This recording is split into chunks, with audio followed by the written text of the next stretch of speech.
Miremos bien nuestro planeta. Ahora acerquémonos al centro de la gran esfera en la que vivimos. Justo allí, donde se unen América del Norte y del Sur, está el lugar donde florecieron algunas de las culturas más misteriosas y feroces que conocemos. Hace cientos de años, un pueblo de guerreros quiso dominar toda esta región. Ellos fueron los aztecas. Los aztecas tuvieron un poderoso ejército que sometió a todos sus pueblos vecinos y en apenas 2 siglos se volvieron los amos y señores de Mesoamérica. Pero esta historia comienza mucho antes. Para demostrar su importancia, cada pueblo fue dejando su huella a través de imponentes templos y maravillosas piezas de arte. Primero fueron los olmecas y los zapotecas. De una rama de esta cultura surgió una majestuosa civilización llamada Teotihuacán. Luego, ocurrió algo que aún es un misterio. Todos esos pueblos comenzaron a desaparecer o a emigrar hacia otras regiones. Aparentemente, fue algo terrible. ¿Acaso una maldición de los dioses? ¿Una gran sequía? Pues probablemente nunca lo sabremos. Con la caída de la gran Teotihuacán, llegó una época turbulenta y caótica. Aparecieron en escena varios pueblos guerreros que se dedicaron a pelearse entre ellos, hasta que en el siglo XII llegaron los aztecas desde el norte de México. Este pueblo consiguió dominar a todos los pueblos vecinos, quienes se vieron obligados a pagarle tributos a sus nuevos amos y señores. Tenochtitlan. Los aztecas estaban sedientos de poder y se dedicaron a colonizar todo el centro de México. Ellos llegaron a organizar una verdadera confederación de pueblos que incluyó 38 estados en su período de mayor esplendor. Esos eran muchos lugares para administrar, y los aztecas necesitaban de una capital desde donde dominar a sus súbditos.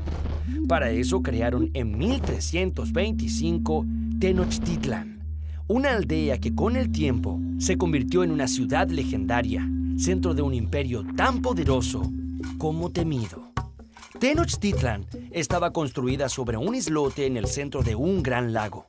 Si pudiéramos viajar en el tiempo a esta gran ciudad, veríamos cómo los canales se conectan con los campos, centros urbanos y el resto de los lagos. Esta es una ciudad llena de tránsito y mucho bullicio.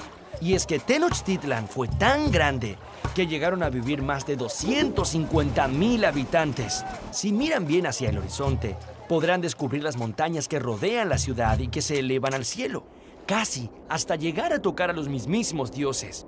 A los aztecas les gustaba tanto este paisaje que levantaron unos 25 templos de forma piramidal que imitaban el viaje que hacen las montañas hacia los cielos. Estos templos buscaban imponer temor y respeto entre los pobladores, ya que en sus cúspides, sobre los altares de piedra, se llevaban a cabo las ceremonias de los sacrificios humanos. La dieta azteca. ¿Les gusta el maíz, el chocolate, el cacahuate o el tomate? Pues a que no adivinan de dónde vienen. ¡Los aztecas! ¡Así es! Los pueblos de Mesoamérica comían muchas cosas sanas y sabrosas, otras tan extrañas que ni se imaginan. Las madres de la época se valían del maíz para alimentar a sus niños. Sí, el mismo maíz con el que se hacen ahora las tortillas mexicanas. También fueron las primeras en descubrir el chocolate. Lo bebían batido y aromatizado con miel y vainilla. También conocían los frijoles, la calabaza, el melón, los chiles verdes y rojos y los aguacates. Todos estos alimentos se los debemos a los antiguos habitantes de Mesoamérica. Los aztecas comían realmente de todo, incluso insectos y perros. Y no nos olvidemos del gusanito de Manguey, como yo. Ni se olviden de mis primos, los saltamontes, las hormigas y las larvas que también forman parte sustancial de la dieta de los aztecas. Oye, ¿se le abrió el apetito? Oye, era solo una broma. Oye, no. ¡Déjame salir! Las chinampas. ¿Te has alimentado bien? Recuerda que necesitas muchas energías, mi pimpollito. Sí, claro, lo he hecho, mami. Los aztecas se preocuparon especialmente de que la población que aumentaba día a día tuviera que comer. Sin embargo, había un problema. No había suficientes tierras para la actividad agrícola, principal fuente de recursos del imperio.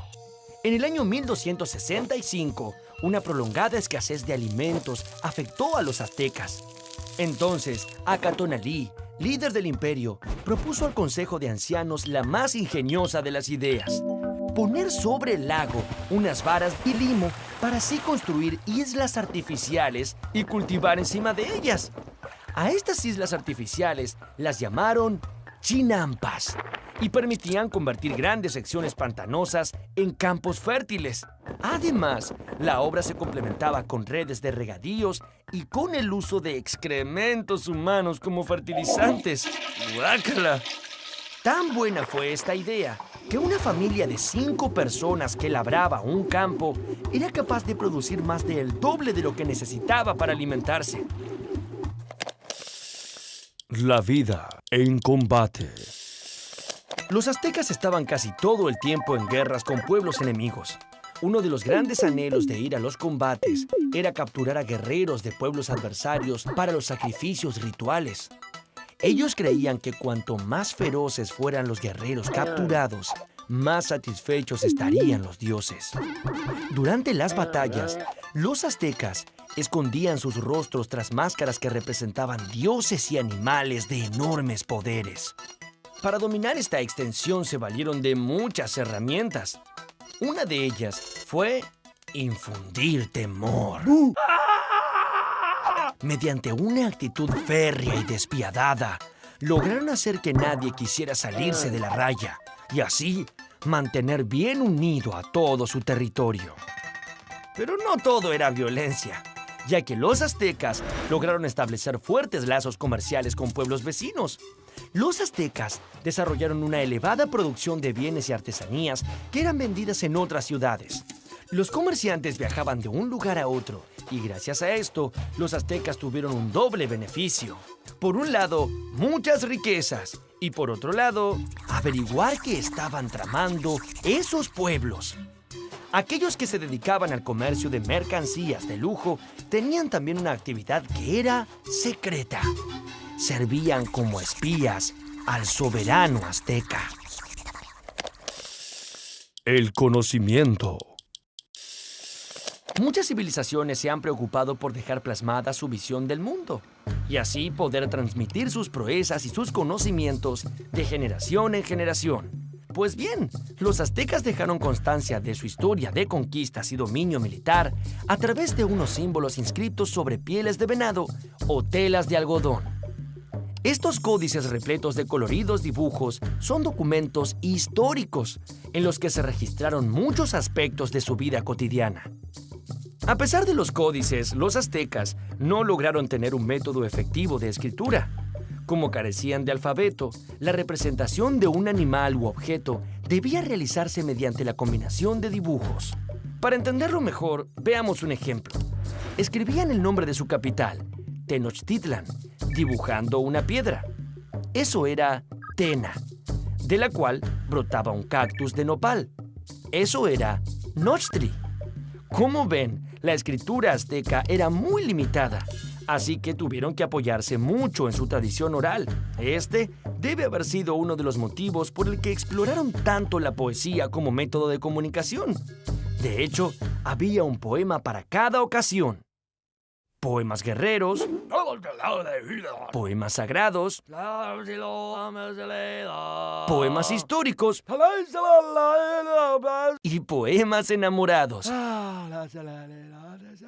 Esta forma de expresión estaba muy ligada a la música. Poeta y cantor se designaban como la misma persona. Y dice: queridos amigos, yo no les miento, nosotros los aztecas cantamos con sentimiento. Con sentimiento. Los aztecas vivieron muy pendientes del tiempo. Idearon un calendario tan perfecto que les permitía conocer el mejor momento para sembrar o cosechar. Incluso podían predecir grandes eventos climáticos. El calendario solar de los aztecas estaba instalado en un altar redondo en el centro del patio del Templo del Sol. Otra llamativa particularidad de los aztecas era su devoción por el número 20. ¿Qué? Sí, el número 20 era la base de todos sus cálculos, tanto como es el número 10 para nosotros. ¿Habrá sido que en la escuela les enseñaban a contar también con los dedos de los pies? La escuela era muy importante para los aztecas. A partir de los 15 años, eran instruidos en escuelas públicas que el Estado había creado para asegurar la correcta educación de los ciudadanos. Y había dos tipos de escuelas. Una era el Telpuchcali. Allí recibían instrucción en el empleo de armas, artes y oficios, mientras que en la otra, el Calmecac, los jóvenes eran adiestrados para el cumplimiento de los deberes sacerdotales. Los sacrificios. Los aztecas creían que un día el mundo terminaría violentamente y que todos los hombres morirían de una manera dramática. Para posponer este trágico final, deberían hacer constantes sacrificios a los dioses. Según sus propias creencias, la sangre mantenía vivo al sol. Así que para mantener el orden del mundo y tener buenas cosechas, los sacerdotes debían sacrificar a muchos animales e incluso hombres y mujeres. Luego de esto, ofrecían sus corazones a los dioses, aunque morir en estas ceremonias por lo general era un gran honor. El dios absoluto de los aztecas se llamaba Ometecutli. Bajo su mando había otros dioses que intervenían en los asuntos humanos. Entre ellos, el más popular fue Quetzalcóatl, la serpiente emplumada, a quien se consideraba el gran benefactor de la humanidad. La verdad era que Quetzalcóatl no se llevaba nada bien con Tezcatlipoca, un dios que exigía muchos sacrificios humanos. Hubo un enfrentamiento entre estos dioses. Quetzalcóatl fue expulsado de la ciudad sagrada de Tula. Cuando desapareció en el horizonte en una barca de serpientes, una profecía aseguró que algún día volvería por el mismo lugar que había partido para imponer un nuevo orden y acabar con los sacrificios sangrientos. Los aztecas tenían muy presente aquella profecía y era posible que algún día se cumpliera.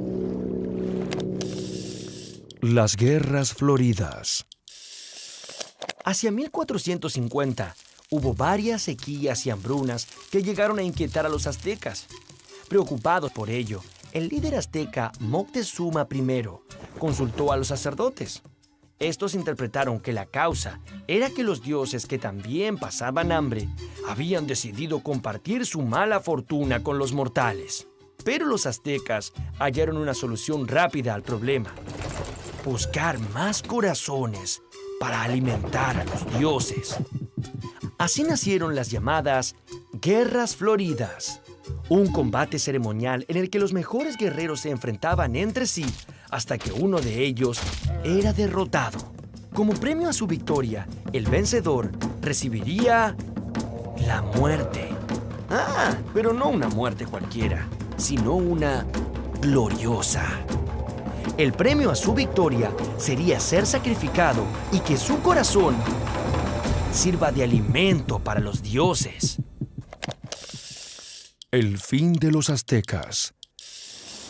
Cuando el conquistador español Hernán Cortés arribó al Valle de México en 1519, Moctezuma II, el rey azteca, creyó que este señor vestido con originales ropajes y montado en unos extraños animales llamados caballos, era en realidad el dios Quetzalcóatl, que regresaba de su forzado exilio para cumplir la profecía.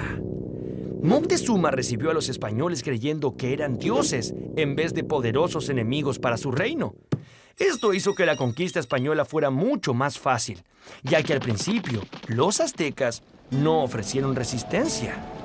Cortés tuvo también la ayuda de muchos guerreros de pueblos enemigos de los aztecas que había reclutado en su camino hacia la capital. Un año después de su llegada, los aztecas habían sido conquistados. Tras la destrucción de su capital, todas sus tierras y riquezas fueron incorporadas a la corona española. Y así fue como pereció este imperio de feroces guerreros. Sin embargo, la fuerza de las raíces mesoamericanas se mantienen en vigor y todos aquellos habitantes del Valle de México aún sienten resonar dentro suyo el orgullo de los aztecas.